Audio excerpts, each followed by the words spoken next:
Hi everybody, I'm Chris and welcome to Board on the Floor. Since we are in the month of October, I thought it'd be cool if I actually put together a list of my top 10 favorite horror-themed board games. I've been a huge fan of horror ever since I was a kid, and most of the things I've done in my adult life seem to revolve around horror for one reason or another. I had started a couple video stores when I was younger, and they were horror-themed video stores. And because of the video stores, I had done some film festivals. I even helped a friend with a magazine. I've written for a couple magazines. And for the past, I would say, 10 years, I've been writing screenplays and been kind of making horror movies. And so my interest in horror and now my interest in board games have obviously collided, hence why I probably own mostly horror-themed board games. But sadly, a lot of these horror games just have kind of like a basic type of mechanics, like wrapped in the horror genre. And sometimes it works really well, and sometimes they're perfectly enmeshed, and other times they're really just kind of like, it's like a veneer on the game itself. But the games that I'm going to have in my list today, the games I'm going to talk to you about, these are games where I felt like the theme and the gameplay are perfectly aligned. So let's get right into it. Here are my top 10 favorite horror-themed board games to play solo. Alright, so the first game on my list is Lucidity.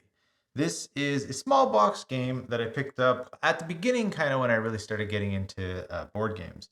And I felt the artwork really pulled me in right away, and the fact that there's just like 80 dice in this game. So I'm a big fan of dice, and the fact that this is pretty much a dice-based game really made me interested in getting my hands on it. And I found someone who was selling it for pretty cheap, so I got to add it to my collection. And the reason why I like it so much, and the reason why it's only number 10, is it's a pretty quick game. So you pretty much could sit down and probably play it within 30 minutes. The idea and the concept of the game I find is really interesting because you're kind of like battling against nightmares. And at a certain point, if you're playing head to head with this, you could actually become a nightmare. But in the solo game, you go up against the nightmares. And so if you take a look at the boards here, there's actually 4 different nightmares that come with the game. You have the Lady of Primeval Fear, Lady of Envy, Lord of Imprisonment, and Lord of the Depths. But on the other side of each of these nightmares is the actual player board. And when you're playing it solo, you have your player board, and then you choose which nightmare you want to go up against. The nightmare board counts down the rounds, and you set up all the dice here in 2 columns, and these are going to be the spooks that you're hunting. Then you roll a certain number of dice every turn, and depending on the color or symbol, they are counted as power or shadows that can awaken the nightmares, or possibly hunt or exhaustion dice that could either make you lose your turn or even lose the game. And the purpose of the game is to try and either max out your powers at 15, but if you actually awaken a nightmare by getting 4 dice of the same color, well, by the end of the game, if you have 2 power for every nightmare you awaken and you get to the last round, you win. So it's a pretty straightforward game. It's called, I guess, like a push your luck game. And what that means is that as you're playing it, you keep taking more and more risks to see if you could get the powers you need in the amount of time that you have. So the artwork is great. And if we take a closer look at some of the cards, these are the nightmares. So the artwork is great, very creepy to look at. And so thematically, very much based in the horror realm. You don't see a lot of kind of like Euro games where there's worker placement or resource building or something like that based in the horror theme. Most of the horror games you play are usually narrative games, adventure games, stuff like that. But I find Lucidity is very unique because the fact that it is like a dice placement game and a push your luck type game. So there you have Lucidity, and that comes in at number 10 on my list. Next on the list, we have Mansions of Madness. Now, Mansions of Madness was a game that was probably the first game I was really interested in getting my hands on. But the problem with Mansions of Madness is that it's got a steep price point. So it is over $100. There are other games out there that have very similar components that are a lot cheaper. But you do get a lot of plastic. And usually if you get a lot of plastic in a box, like minis and stuff like that, then it's going to be a more expensive game. And so Mansions of Madness is actually quite a great game and a good game for a lot of different types of people. So even though it's got a horror theme and there's a lot of, creepy monsters and weird scenarios in it, I actually think you could probably get younger people involved in playing it. I think even I haven't had a chance to play with my kids yet, but I'm pretty sure they would get into it because it's just spooky enough. I wouldn't say it's very scary, but it is a very spooky game. It's got a good setup, and what probably makes Mansions of Madness stand out, well, what used to make it stand out from a lot of different games was the fact that it was an app-based game. What that means is that you actually have to have a tablet or a phone to be able to play the game because the main component of the scenarios are on your device. It starts off, it'll set up a tile and you'll set up your characters and it'll tell you what items you begin with, and then it'll start to tell you how to place different elements on the playing board, meaning like interaction tokens. So you'll see little tokens with question marks, and that'll tell you all the different areas you can interact with. And it'll start to set up some of the story elements as well, where in the first scenario, you enter into the mansion and you hear a noise coming from the room next door, and you decide whether or not you want to go and explore and see what's going on, or if you want to ignore it. Usually, if you go and explore in that area, you'll encounter a monster or something like that. But if you ignore it, something bad might happen that changes the outcome of the scenario. Mansions of Madness is also a game that is part of the Arkham Horror Files. But the Arkham Horror Files it's a collection of games from Fantasy Flight that includes a lot of the horror-themed games that they put out. So Arkham Horror, the board game, Arkham Horror, the living card game, Mansions of Madness, Unfathomable just came out. And all of those games have very similar themes and actually share similar characters as well. So if you're playing Mansions of Madness, you can play Wendy Adams. If you're playing Arkham Horror, the living card game, you could also play as Wendy Adams, even in Elder Signs. So it shares characters. It shares a lot of similar mechanics, even where you have, like damage cards. You have like insanity or sanity cards. So in most of these games, as you're playing, you could either lose health or you could start to go slowly insane. And either of those options will kill your character in the end. But what's also interesting about these games is if you die, it usually doesn't end the game. You get to just swap out your character for another character, and you kind of start off from the beginning for that character. So you'll lose items and any type of advancements you may have had. There's not a lot of kind of like character growth in this game. You mostly just get items, and sometimes they could add strengths to all of your different skills. An awful lot of coffee. This is kind of like a dungeon crawler game. So as you're going through it, you're exploring and uncovering the different areas. It's not like other dungeon crawlers where you kind of have tiles that are flipped over, and then as you explore, you flip them. The app itself will guide you through which tiles you got to place and which interactive elements will be added. And it also gives you tons of story and actually has music going and a lot of voice work. So it really pulls you into the universe that is Mansions of Madness. Most of the board games on this list aren't really going to be the kind of games that will scare you. They're more storytelling, more kind of thematically horror games. I don't think I really need to be scared by a horror game. I just want to immerse myself in like a horrific world or a horrific scenario and try and see how it's going to turn out. So see how I can play through it and what it's going to be like coming out of the other side. And a lot of times it's really just about the story that the game will tell. So in Mansions of Madness, it is all about storytelling. And it's actually a very, very interesting story. And the fact that there are so many different ways to play out every scenario means you could replay this game time and time again and probably never have the same outcome, depending on the characters you choose. If you decide to go towards the noise or run away from it, there's a lot of options with this game. And like I said, even though it's got a high price point, there is a lot of game in this box. A majority of it is on the app, though you do get a lot in the box in regards to, the minis. There's some interesting designs, though they're not the greatest minis that you'll see. If you don't have a lot of games with a lot of minis, these will be very impressive. If this was the first game I would have bought, I would have been really impressed with the minis. But you do have to put them all together. The bases and the minis all come separate.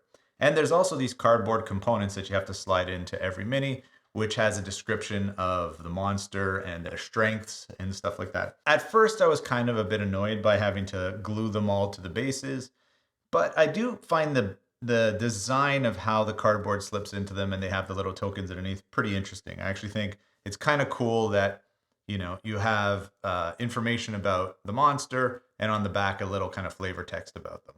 That's kind of cool. And like I said, if this would have been the first game I got, I would have been really impressed with it. But I got it later on, and I still really enjoy playing it. But, component-wise, other than I would say some of the artwork is really great on the tiles. These dice are actually really awesome.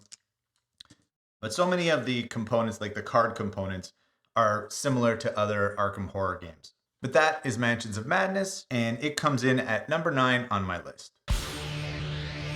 Next up on the list, we have Seventh Continent. Now, Seventh Continent, I think, is a bit of a divisive game because it seems like either you love it or you hate it. I happen to love it, but I think it's mostly because, once again, I haven't played a lot of games, but I find the mechanics in this game are really interesting and super engaging. And the only problem I found with this game is that it takes a long time to play it. It's not a fast game. But the second time I played it, it ended up being like a 10-hour experience.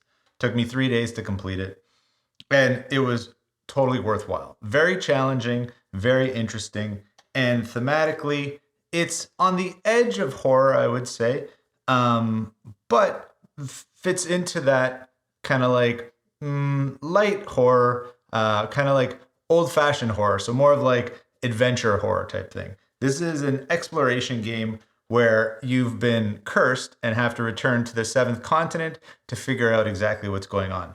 You are an explorer and you've discovered the Seventh Continent with these other people, but every other person from your team has died. And so to avoid death, you return to the Seventh Continent to explore it and understand exactly why you're cursed and how you may be able to rid yourself of this curse.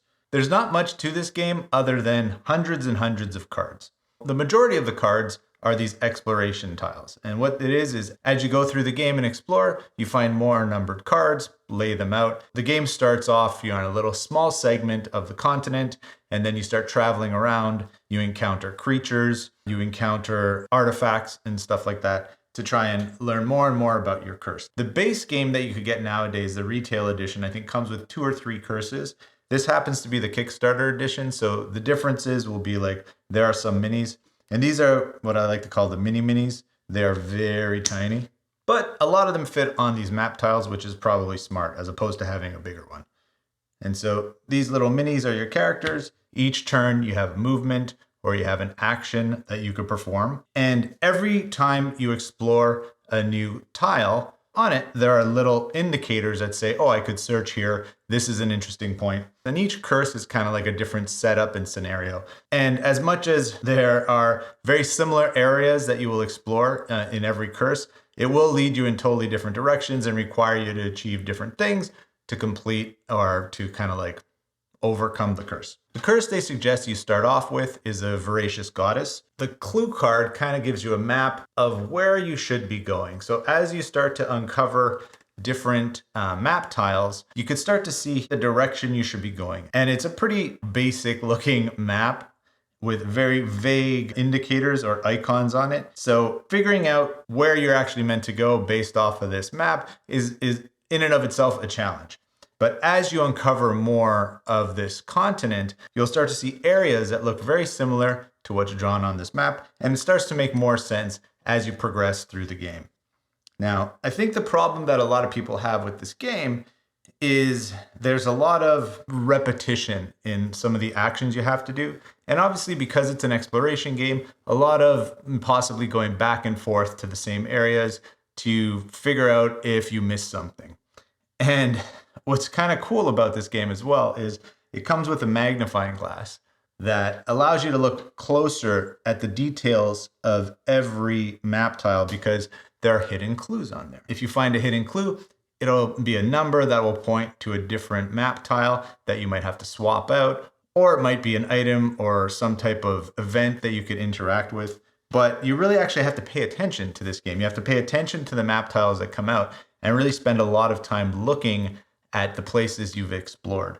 I even got Lee to play it, and even though in our game we died pretty quickly, she described it as being very cinematic. If I would compare it to a movie, I would probably compare it to something like The Mummy. Not the one with Tom Cruise, but the original one with Brendan Fraser, where you're kind of like going on this adventure, and there's horror elements to it, but it's not so much a scary film as it is an exciting film. And I think that's what this game is. It's more of an exciting adventure as opposed to a scary adventure. But the elements that are included in the game, I feel like fit into the horror theme so well. It's just a very old-fashioned type of horror. So the kind of things you might have seen back in, the 30s and 40s, not just within stories, but in movies as well, where it was more of these adventures and discovering something old that would probably kill you or, like destroy the world. So the early writings of Lovecraft, where it was more of the weird tales and stuff like that, not the Cthulhu mythos, but the earlier stuff, that it was more about like archaeologists that took something from the wrong ancient evil, and that evil came and hunted them down. This is what the Seventh Continent feels like. It feels like an old-fashioned horror adventure. It is very challenging.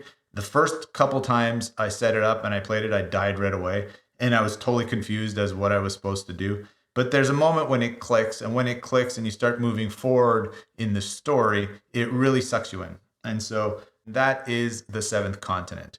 And it comes in at number 8 on my list. Next up, we have Eldritch Horror. Eldritch Horror is another game under the banner of the Arkham Horror Files by Fantasy Flight Games. And this one has a nice board layout and is more of a it's the end of the world or the end of the world is coming kind of game.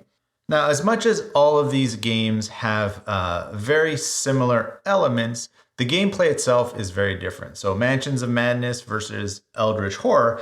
Eldritch Horror is a game that takes place over the entire world. The Ancient Ones are making their way into our world, and we have to travel around, solve some mysteries, gather some items so that we can defeat all of the monsters that are appearing through these gates, and manage to get strong enough to combat one of the big bosses. Like most of these games, you could fight against Cthulhu, Yog-Sothoth, Shub-Niggurath, or Azathoth. Those are the 4 core monsters that come with the game, and there are tons of expansions for this game too. But in the core box, you're traveling around the world, closing off these gates, fighting these monsters, and making your characters stronger so that you can survive your final battle against one of these big bosses. Now, I think Eldritch Horror is probably one of the more reasonably priced games in the Arkham Horror Files, because all it really comes with is cardboard.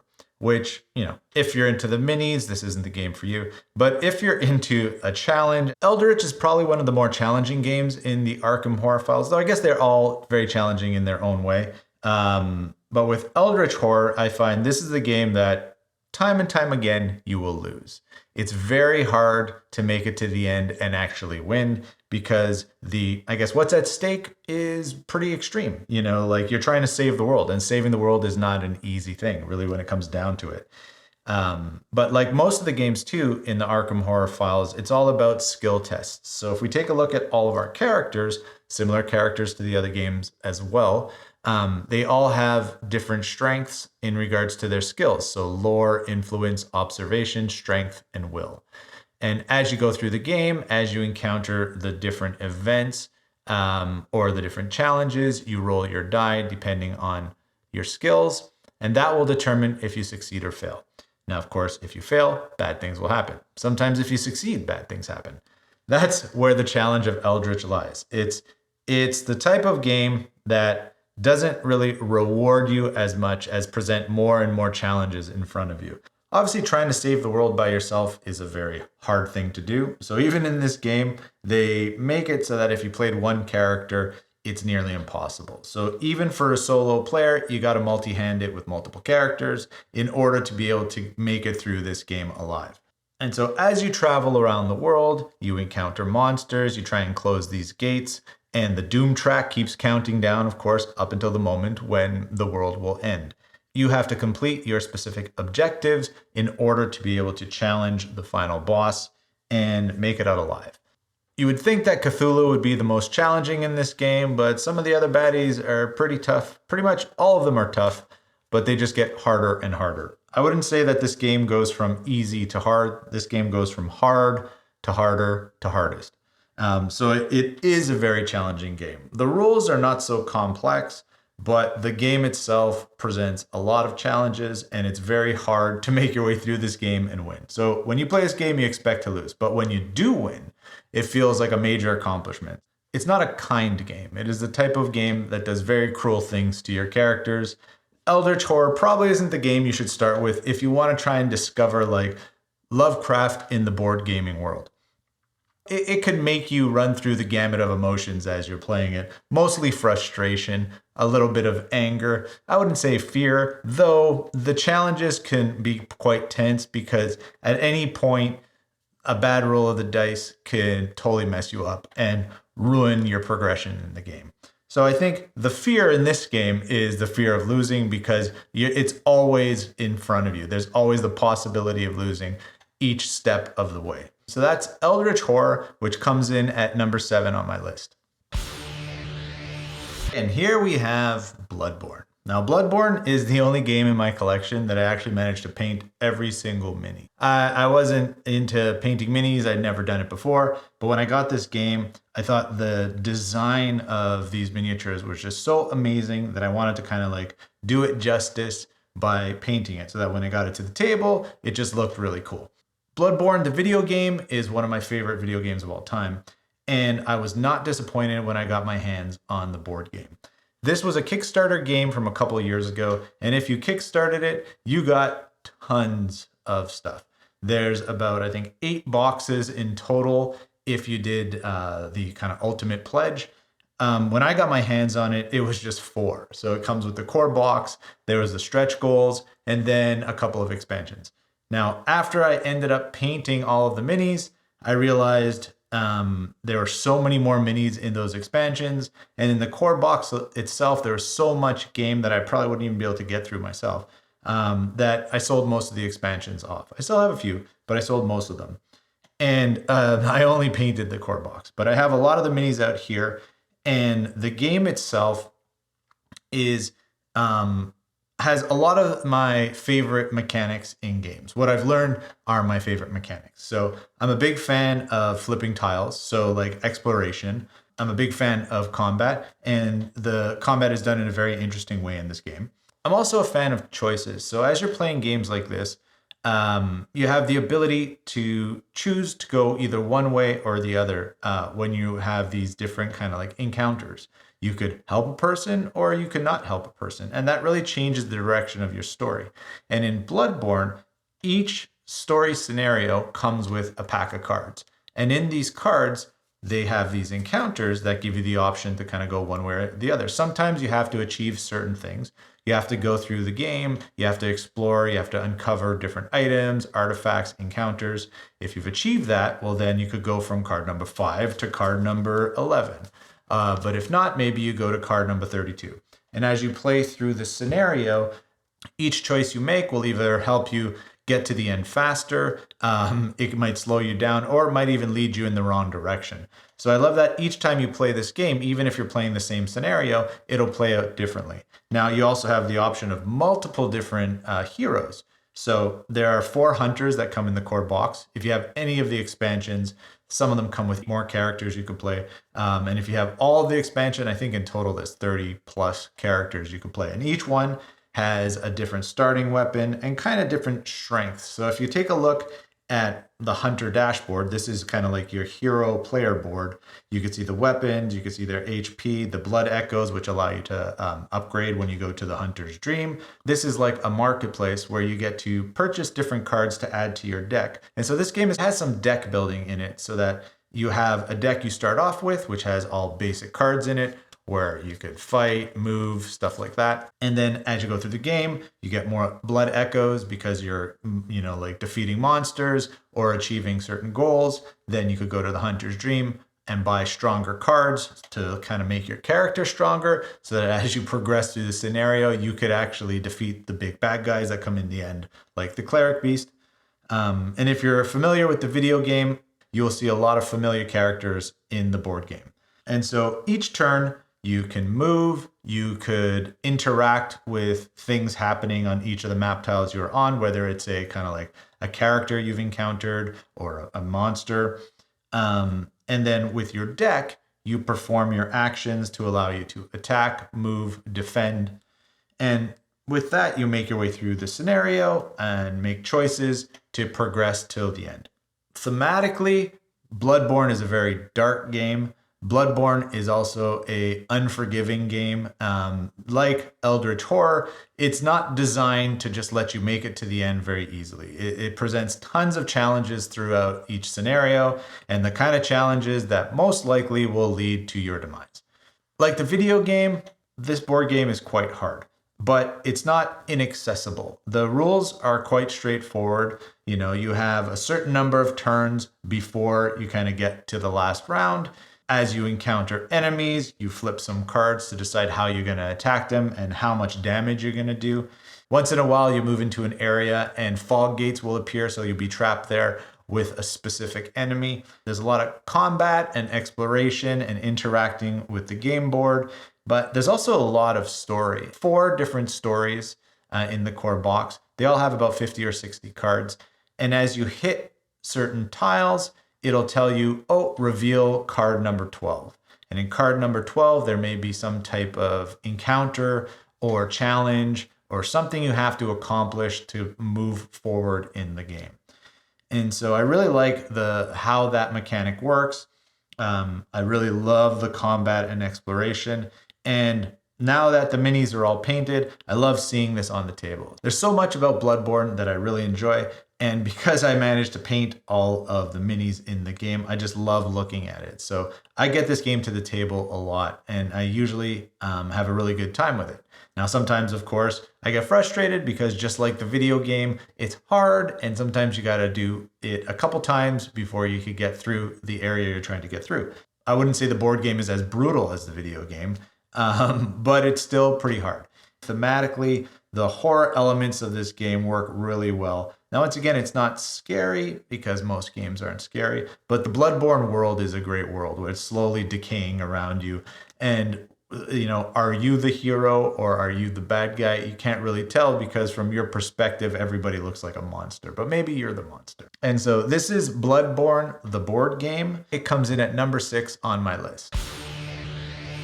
Coming in at number 5, we have Village Attacks. So Village Attacks, it's another kind of dungeon crawler game, except in this one, you set up the map according to the scenario. Now, in the rule book, there's a bunch of different scenarios you can play out, and each one has a different map and different things going on. The core idea behind Village Attacks is you are a monster trying to protect your castle. So there's the heart of the castle, and that is the room or the map tile that you need to defend from the onslaught of villagers that are coming to destroy you and to destroy your castle. So you play as, there's the vampire, the lich, the Doulahan, a banshee, and a couple other characters that come in the core box. This is also a Kickstarter game that had tons of expansions that added different villains, different heroes.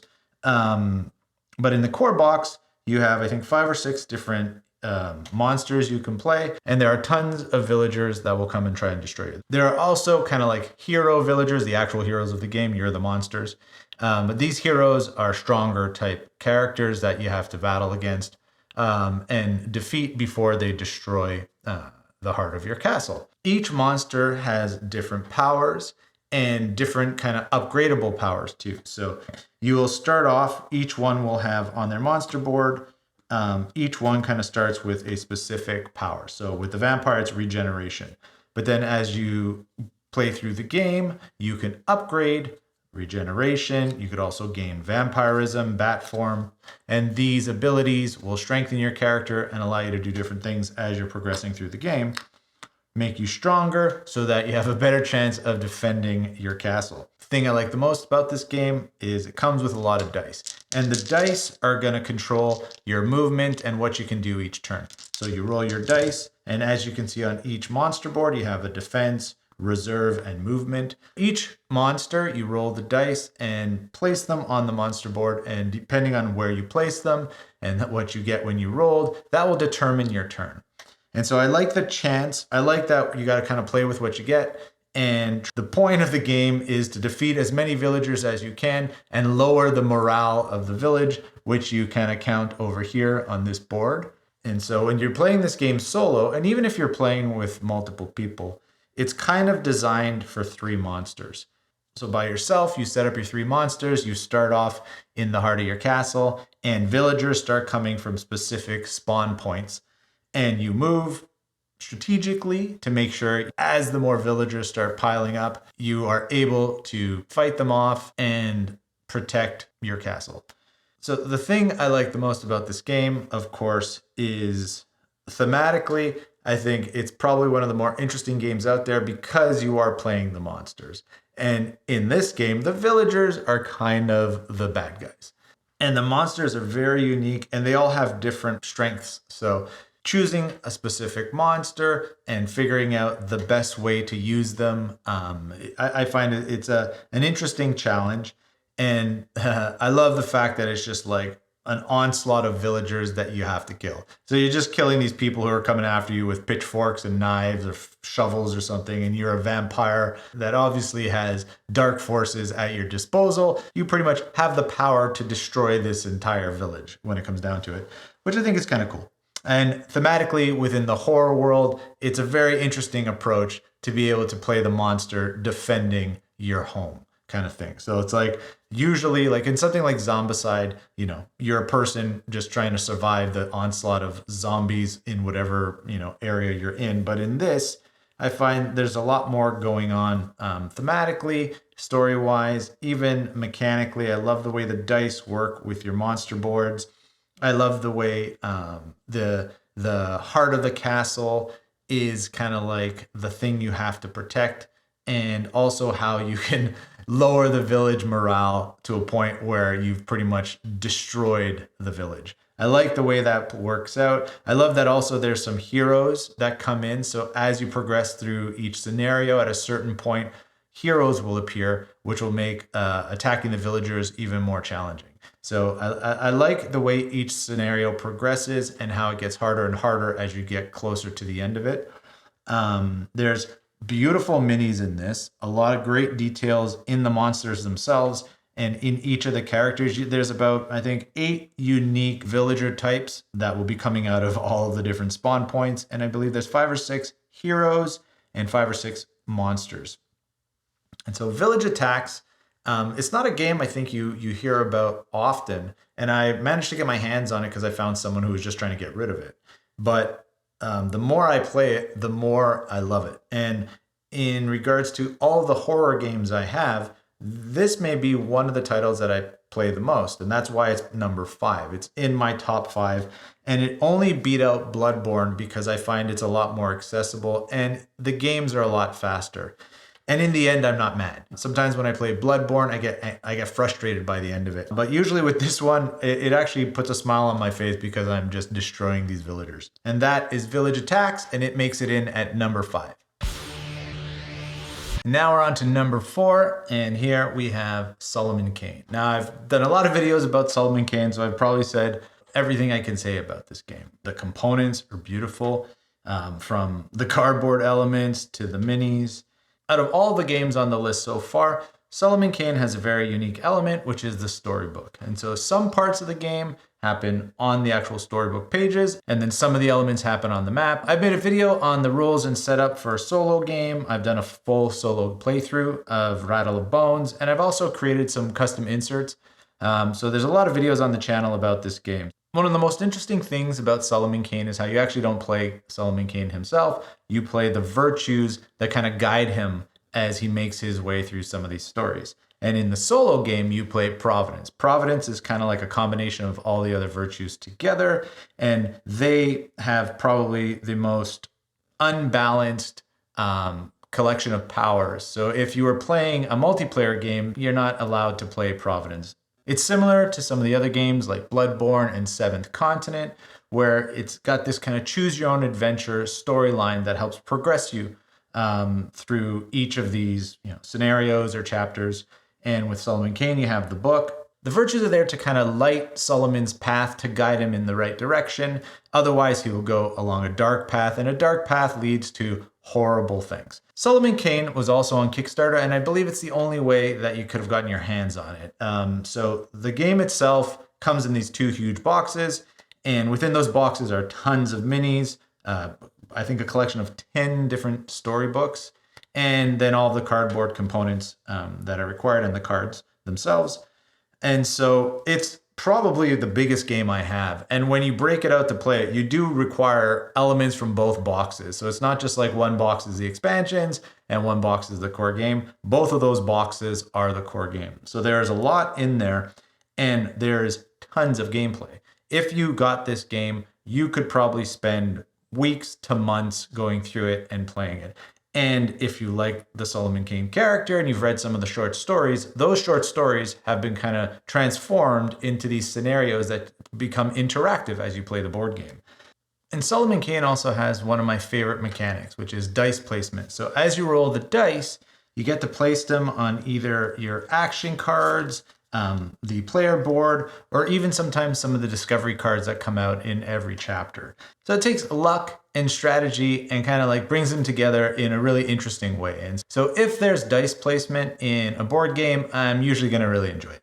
Sadly, I haven't had a chance to paint any of these minis. There are so many minis in this board game, and these are probably the most detailed minis in any game I've ever seen. There's all the virtues, there's different creatures or spirits, and then there are tons of characters. So every storybook you bring out, it tells you which characters you should have ready, because as you go through the chapters, they will be called onto the board.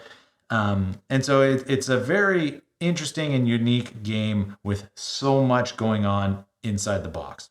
Be sure to check out some of the other videos I've made on Solomon Kane. There's the full solo playthrough of Rattle of Bones, which really gives you a good idea of how this game works and whether or not it's for you. It definitely deserves its spot at number 4 on my list.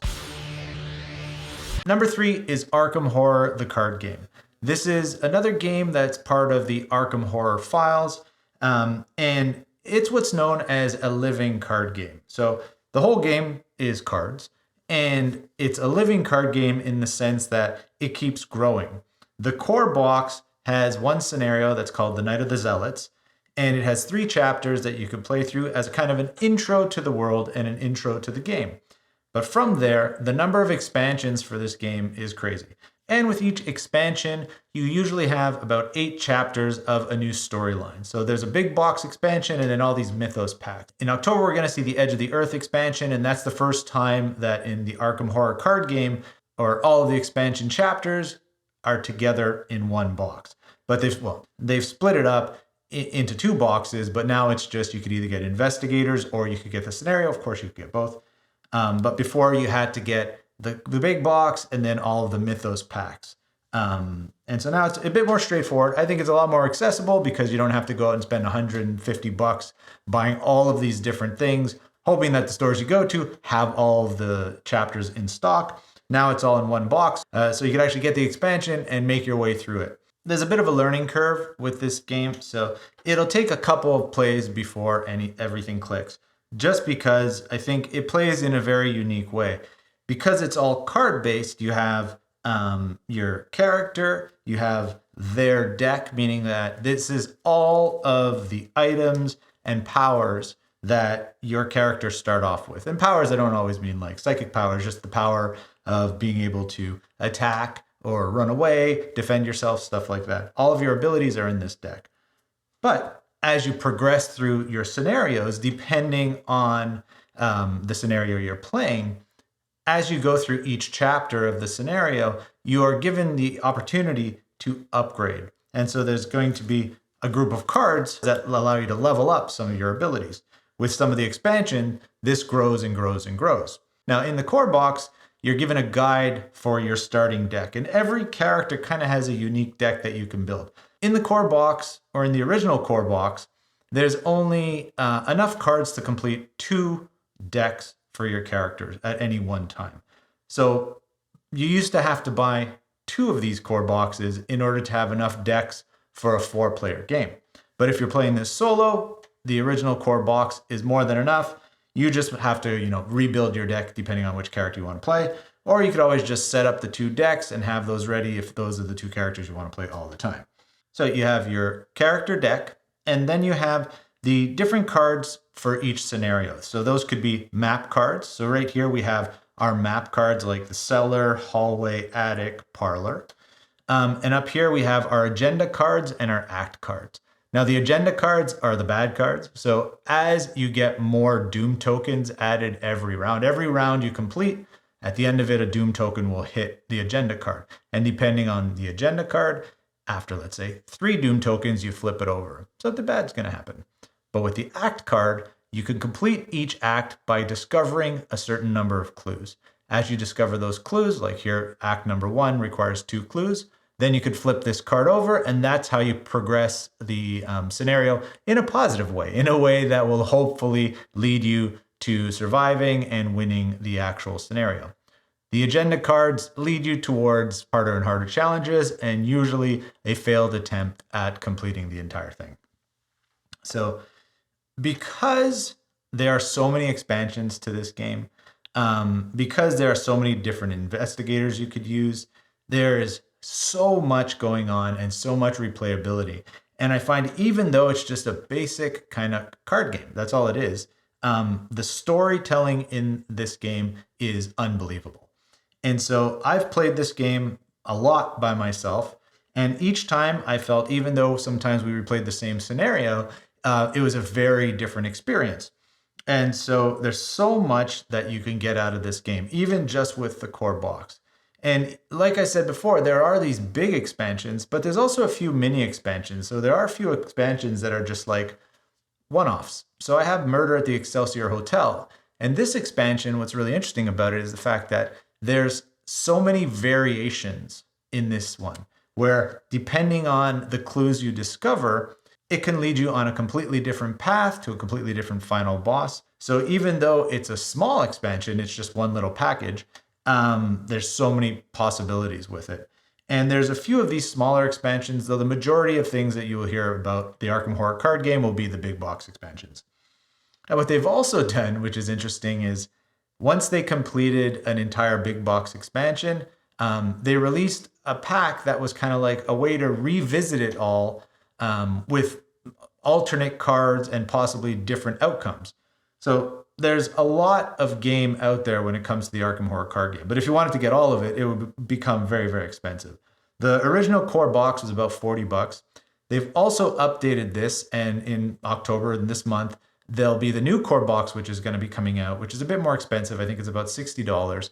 But that will include enough cards to build 4 decks. You know, obviously, if you're into Cthulhu and all that stuff, this is probably the game for you. Compared to something like Eldritch Horror, I think Eldritch Horror is a lot harder to get into. And as much as Arkham Horror is equally challenging, I think it's a lot more accessible. Learning curve is a bit steep, and the games aren't fast. They'll be about an hour plus. If you were committing to one of the bigger box expansions, obviously it might not be a one-night affair. It might be the kind of thing you got to split up over multiple nights. But I think it'd be the kind of thing that you'd really want to get back to see what happens next. So each of the chapters are really well designed to keep you wanting more. So they are kind of cliffhanger chapters. So if you're into that type of storytelling, you're into engaging and making choices and moving your characters along, slowly upgrading them or leveling them up, and often dying or failing at your mission. This is a game too, is when you die, you die. It's not like a few of the other Arkham Horror games where if your character dies, you could just grab another one out of the box and kind of start off with that character from the beginning. In the card game, if a character dies, that's pretty much, it's kaput. That's the end of the scenario. And so that's Arkham Horror, the card game, coming in at number 3. Here we are at number 2, and we have Elder Signs. Elder Signs is another game in the Arkham Horror files. As you can see, I really like these games. The only one I actually have never played is the actual Arkham Horror board game. I just have the card game. I have Eldritch Horror, Mansions of Madness, and Elder Signs. Now, why do I love Elder Signs so much, and why would I put it in above Arkham Horror? Mostly because of the dice placement, and like this game, anybody can play it. I've played it with my whole family. I even taught my friend's 5-year-old son how to play it. And as much as it's a horror-themed board game and there's some, scary monsters on some of these cards, it's still a very accessible game. And it's a very straightforward game. It's easy to teach it to somebody. Like all of the other games in the Arkham Horror files, you play as investigators. And in this one, much like in Eldritch, if one of your investigators dies, you could always just grab another one from the box and keep playing up until all the investigators have died.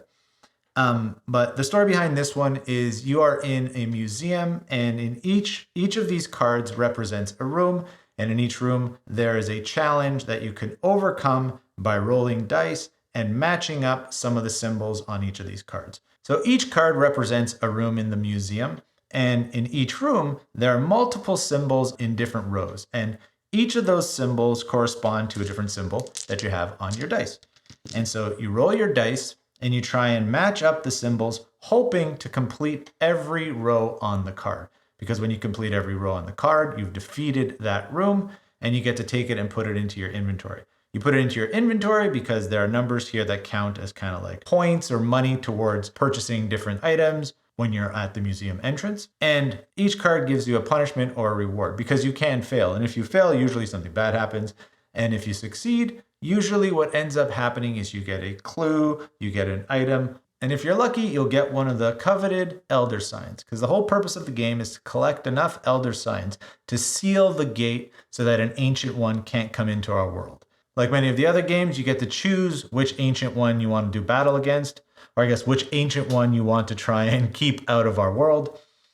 And all of them have different strengths, abilities, and also ways that you can attack them. So as you play through the game, at the end of every turn, you flip a Mythos card, the clock goes up, and depending on what happens, you may be adding more Doom to the Doom track.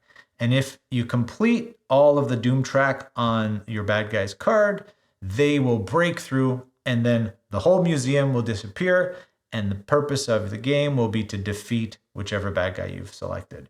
Now, that usually is extremely challenging, so you want to try and shut the gate before it makes its way through. So you have as many turns as there are Doom tokens or Doom spots available on the Doom track. But it's a very straightforward game, a very simple game, and when it comes to playing this solo, it could be a pretty quick game. I suggest starting off with 2 characters, but you can play with as many characters as you want and cycle through them as they die, because you probably will die. There is luck involved, though. You can mitigate that sometimes by using your clue tokens to re-roll your dice, or sometimes with certain items, you get to add the yellow or the red die to your roll, because by default, you only have up to these 6 green dice, but then you could add these ones too, depending on what items you have, so that you have a better chance of getting the symbols you need. Some cards are easier than others, but of course the harder cards are going to give you more rewards. So like on this card here, you get 2 clues. You do end up having to add a Doom token to the Doom track, but you will get an Elder sign. So you take the good and you take the bad. You got to take them both. Like the other games, there are some expansions. I got the Omens of the Pharaoh expansion, which takes you out of the museum on a kind of archaeological adventure to Egypt, where you go to Dashur and Cairo to try and uncover the secrets of the Pharaoh's tomb. And if you're familiar with Lovecraft, then you may be familiar with Neferin Ka, and that is the Dark Pharaoh. And so in Omens of the Pharaoh, they are kind of the new bad guy that gets introduced. And of course, you can use them, or you could use any other bad guy you want. Elder Sign makes it in at number 2 just because I love rolling dice and I love placing them to try and achieve my goals. So this pretty much has all of the things I love about board games, where a very cool theme. There's even a little bit of storytelling as you go through and you read the flavor text on each of these rooms. But a basic setup for Elder Sign and a basic set of rules, rolling dice, placing them on cards, overcoming these room challenges, and hopefully collecting enough Elder Signs to shut that gate before an Ancient One makes its way through and tries to destroy the world. So there you have Elder Signs coming in at number 2. We've made it to the number 1 spot, and here we have Cthulhu Death May Die. Is this my favorite horror-themed game? Yes. Is this my favorite board game, period? Yes. Everything about this game satisfies my need to play. And obviously, as you can tell, I'm really into these Cthulhu-themed games. I have a lot of Lovecraft-type games in my collection, and I'm sure I will get more as they are released or as I discover more games that exist in this world. I grew up reading a lot of these stories and watching movies based off of them, and even reading things inspired by the writings of Lovecraft. And as much as the guy is a piece of garbage, his writing obviously had a huge influence on the horror world. Cthulhu Death May Die, probably the best implementation of theme and gameplay mechanics out of any game I've ever played. The initial idea for this game, one of the designers said they just wanted to make a game where you could punch Cthulhu in the face. And in this game, you pretty much can do that. The idea behind it is that you are stepping into these scenarios and performing these rituals to actually call forth the Ancient Ones. So unlike Elder Signs, where you're trying to shut the gate before they come, or even in Eldritch Horror, in Cthulhu Death May Die, you want the Ancient Ones to come to our world so that you could beat the living hell out of them. And that's pretty much what you have to do. In the core box, there are 6 episodes. There's also a season 2 expansion that has another 6 episodes. There's some mini boss expansions, so you could get like Yog Sothoth. I actually have it. I'm painting him right now. You can see I've painted some of the big bosses in this game, but I haven't gotten around to painting the heroes or painting some of the monsters, but I'm on my way. The only expansion I actually don't have is the Black Goat of the Woods. And I guess there's the Unspeakable box that came in the Kickstarter that had like lost episodes in it and some other characters you could play and of course monsters. And then there's this like crazy 2-foot statue of Cthulhu that is actually a level of the game and can be played in a sense. Like it is the board itself. Your characters climb up it to try and fight him. I don't know how. He's this big. Your characters are this big. It seems like it's a losing battle, but that is out there somewhere. That was part of the Kickstarter as well. And I've seen a few people selling it online, but some people sell it for like $700 or $800. And I'm not going to spend that much money just to get it. Maybe down the road, I'll see if someone will buy it for me for my birthday. But like a lot of the games I enjoy, you got some dice. In this game, your dice are for your combat. Every turn, you have a certain amount of actions you can perform. You could run, attack, rest, trade, or do an episode action. Every episode has a different setup. It's a modular board, so every scenario has a different layout. To play it solo, you choose 2 characters to go through a scenario. And each of the characters have different abilities. They have like their main ability, which is unique to them, and then a couple of abilities that kind of are shared. Now, depending on how long it takes you to help complete the ritual, the Ancient One might make its way onto the board, but you can't damage it until you've completed the ritual. So there may be times when the Ancient One is on the board, chasing you and pretty much attacking you so much so that it'll kill you. And you won't be able to do anything about it. You still have to try and complete the ritual in order to make it vulnerable to your attacks. So there's a lot going on in here, and thematically it works so well together. And it has kind of a pulpy, campy feel to it, but the design of all of the characters is quite horrific. When you take a look at Hastur, or even, like you have the Star Spawn and Cthulhu himself, I don't know. Like this Cthulhu statue is amazing. I'm very happy with my paint job. It took a lot of time, but it turned out really well. So the designs of the minis is top notch, and I think it adds to the flavor of the game. And each of the characters too that you get to play are all so different. You could play a child that kind of has like fire starter abilities. Rasputin's in there somewhere. He could die multiple times before he's actually dead. The artwork, the player designs, the creature designs, the game board itself, everything about this game is amazing.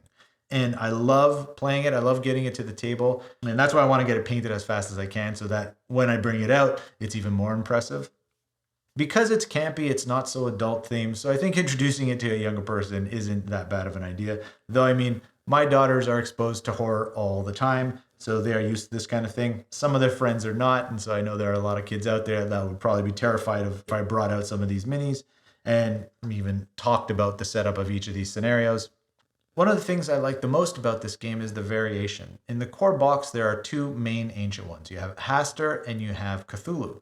And each one can be paired up with every single episode. So you could play through the 6 episodes against Cthulhu, and then you could replay the 6 episodes against Hastur, and it would be a very different experience, because Hastur's mythos cards and Cthulhu's mythos cards mix in with each episode and have very different results. The Ancient One expansions that are available, like Yog-Sothoth and Black Goat of the Woods, do the same thing.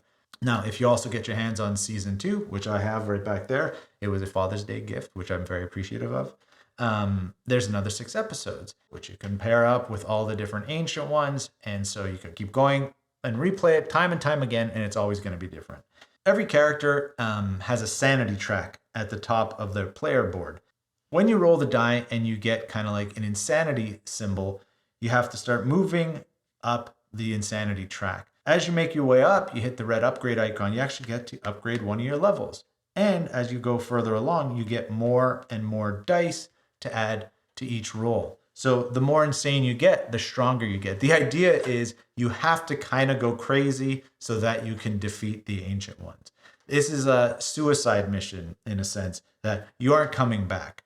And because the things you're going to see are going to corrupt you to such an extent that you wouldn't be able to go on afterwards. So that's kind of like what's going on with your characters in the game. It's kind of like totally over the top, but I really love it. And thematically, it fits so well with what this game is actually doing. And even each character starts off with a psychosis. So each time you play the game, you shuffle up the psychosis cards and you randomly pick one. And as you hit those upgrade spots, your psychosis triggers as well.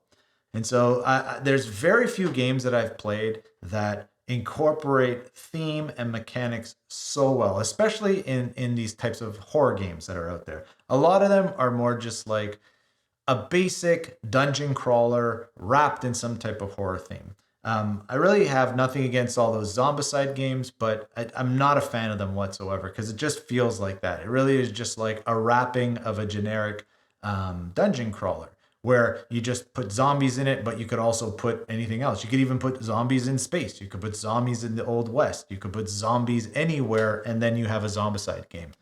But where some of the games, like even Village Attacks, I think it wraps the theme very well in the way the game plays, because it's kind of like a tower defense or a castle defense game in the horror genre.